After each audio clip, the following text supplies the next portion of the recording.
sprung the offside trap. Short cross was a little deep.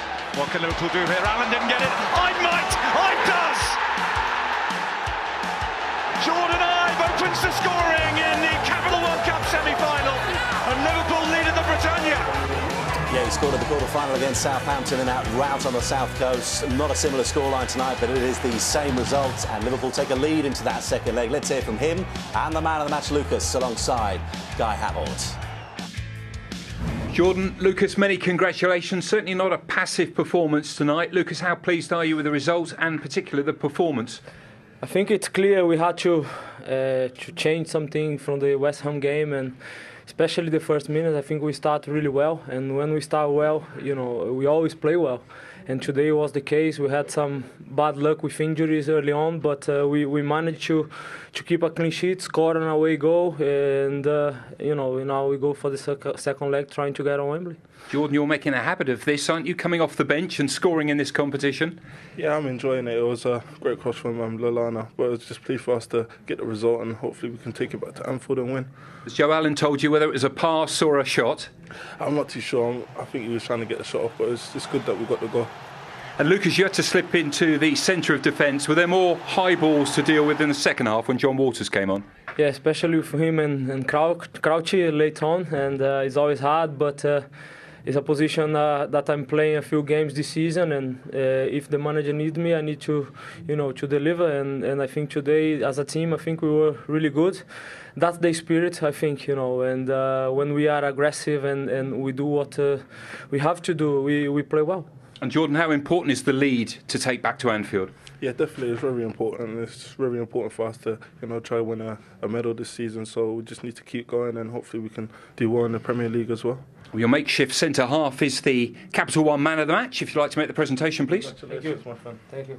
Yeah, played in two positions. No one made more tackles and interceptions anywhere else on the pitch. Graham, in terms of a response that Jurgen Klopp got tonight, what kind of response did he get? He certainly did in the first half. I thought they played some really good football in the first half. It looked like the team that was going to score the goal. Didn't let Stoke play at all. You know, they worked hard to stop them playing. And in the second half, they weathered the storm. Stoke changed that a wee bit in the second half, but they dealt with that quite comfortably, I felt. I think he'd be encouraged by that. Yeah, there were moments in the second half where things clicked for Stoke, but overall, why didn't they? I just think there's times in a pitch where you can overplay. And I just think that, especially when Lucas went back to centre-back, you've got him and Torre, not the two biggest centre-backs who you're going to play against, especially when Walters comes on. I just think too many times with sideways and backwards. We know how good Stoke can be on the attacking when they're on the front foot, but sometimes I think you've got to be able to change it up. And as we saw as the game went on, I'm not saying it was so much route one, but that ball which bypasses the midfield, and then they were getting runners onto him, and I don't think they did that enough at times. I think Mark Hughes found himself in a difficult place tonight. You know, he's got Crouch, he's got Walters, who will fight for every scrap. Eerily, they'll challenge anyone. And Jurgen Klopp has made noises all week about they're not very good at dealing with crosses. Now, if ever there was a night for Crouch and Walters, you know, and get it in there, mucking bullets, you know, in the second half, he's got Lucas Leiva and Toure there. If ever there was a night for big men to be messing centre-halves around, it was tonight. And why I say it was caught between two stools is because they've been playing good football with these 3 or 4 flair players, and I suppose it would have been he had a real reluctance to come away from that. I think it's got him results and got him good reviews, the team playing well, the crowd are happy with his football. But I think tonight was a night for being a little bit more direct, given Liverpool's problems at the back. So we're saying that when Walters came on, in some ways Mark Hughes wasn't utilising him quite in the way you'd expect him. The side didn't use him to the best of his abilities. Yeah, but sometimes it can be difficult for players. If you're used to playing how they had been playing, then all of a sudden you've got to change it up. Obviously, we see him come on, he brings a bit of energy to the team, there's no doubt about it. But what he was a focal point. So at times like this, Shawcross has got the ball, he doesn't have to go short, he can bypass the Liverpool midfield, get the ball into Walters, and look at the runners going off, and this time it's Glenn Whelan. But that's what they needed to do more in the second half, because in the first half I thought it was too easy. Look at the back four now dropping off. It creates space then for the likes of Arnautovic, Afellay, you know, Shaqiri behind, and it was just something for me. This is unfortunate, but it was something in the second half. I don't think they did enough of it, and this is a prime example. You know, you've got Crouch, he wins. Sorry, it comes in a minute. But this is another one. The ball's played up to Walters, Arnautovic goes through, and then there was a chance right near the end as well. They were two halves. They were two centre halves that were made for messing around tonight. Yeah. And I think Mark will look back on this and think he's missed a trick here. Because if ever there was a night to stick a big man up against two centre-halves, it was tonight. Makeshift centre-halves. One who doesn't play a lot and one where it's a completely foreign position to him. And he had his cigars out for the second half, Lucas Leiva. Never really troubled. And when you look at the chances Stoke did have, from a Liverpool defensive perspective tonight, how well did they do? How well did the defence do? Yeah. I mean, they're under scrutiny coming into this. Yeah. You saw there the couple of chances Anausevich had. Glanced there, I should have done better with another one. And I think the problems are still there for Liverpool. You put decent balls into the box and they don't deal with them very well, whether it's Mignolet not coming for them, and in the first half Lovren and Toure not dealing with it. But I come back to it. If ever there was a night for a big centre-half to go up and mess a centre-forward to come on and mess two centre-halves around, tonight was the night. They've missed a trick tonight. But with the injuries mounting, that'll give them hope heading into the second leg, won't it? Yeah, of course it will. And I think what you've got to do, you've got to look at Liverpool's recent games. They played West Ham away. Andy Carroll, big target the man. Centre-half, the manager's telling them we've got problems. He's advertising we've got problems. And he gave problems, Andy Carroll. Then you look at Watford. You've got Agarlo, Deeney, both did the same thing. You know, and that's something that I'm sure Stoke will probably look to do, especially in the second leg. And I'll be very surprised if he starts with that front three. I think there'll be more of a focal point now. Well, the man who's been speaking about those problems is, of course, Jurgen Klopp. He's now alongside Guy Havertz. Jurgen, are you as pleased with your team's response as you are with the result tonight? Yeah, it's a strange feeling to me in this moment, because I'm absolutely proud on the performance of my team this evening, tonight, because they were, from the first second in the game, perfect reaction on the last game. Took it, as that was, it is. One chance of two chances to go to the final. It's only the first half, but you saw it's a special game. Really, really good game. Lively, aggressive, consequent, compact, all what you need. No goal. That's the problem. Not the early one, not the late one. Only one, 1-0.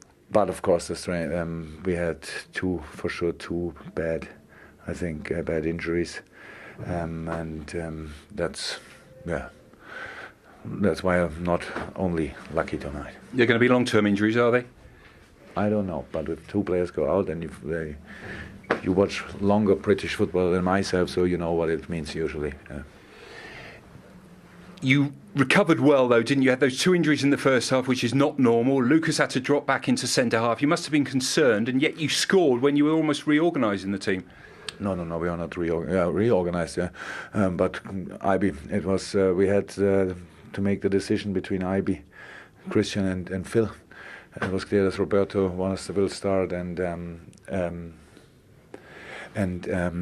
Adam, of course. So we made a decision for Phil, and he got the injury, but Ibe can play this position for sure, and then make the goal. So yeah, Luke is doing well on this position, but of course it's not his position. But in our situation with now 3 injured centre halves, and the only fit one got a cramp in the last minute, so that's not the most funny thing in the world. And the second leg at Anfield, you expect to see more of Stoke City? Yeah, I don't know. We have to see who can play in this game. Mixed up. I think between now and then we have 4 games or something like this. So we'll see. If we have 11, we will fight. Well done tonight. Okay.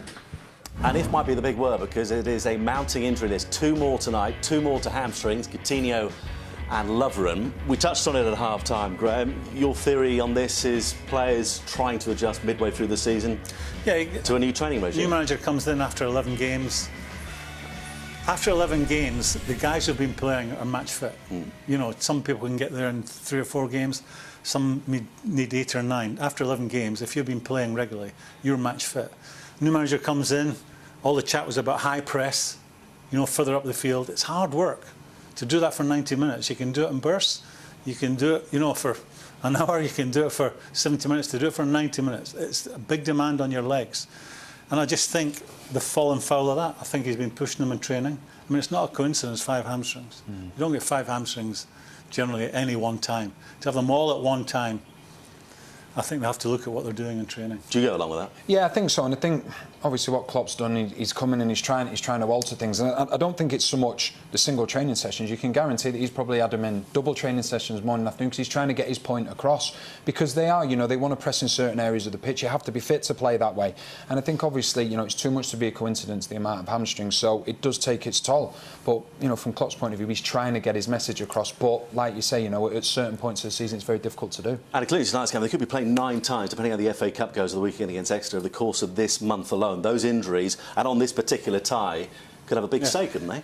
Yeah, because it's a one that players fear. Your number one is your ACL, your cruciate ligament injury, closely followed by a real tear of a hamstring. Because that's the one injury that kids you. You can train, you can get treatment, you can go out on the training ground, you can train fine, you think you're okay. The minute you get into the real action, it goes again. As I said, I think at half-time, the range anywhere between a 10-dayer, as Bob Paisley used to call them, and a 6-weeker. And it really, I know the new technology, but, some of those will be 6-weekers. Would it be a surprise, though, to see Stoke turning up at Wembley, given how this first leg's gone? I think it's still very much in the balance. I think that obviously you look at the problems they've got in the centre-back area now. Liverpool, I know it's only a few weeks away, but you don't know how long hamstring injuries are going to be in particular. So, for me, they may look at it and go, we're going to go that little bit longer. We're going to try and make it more of a second ball game, especially in Liverpool's area. And very quickly, Graham, how did Liverpool play second leg? Well, I think, depending on the hamstring injuries, that could take its toll on the squad. I've got no doubt about it. I think Mark will go long in the second game. I think Liverpool, in front of their crowd, are a very hard team to beat. For me, it's advantage Liverpool, but it's still very much game on. Great. Danny, thanks ever so much for your time.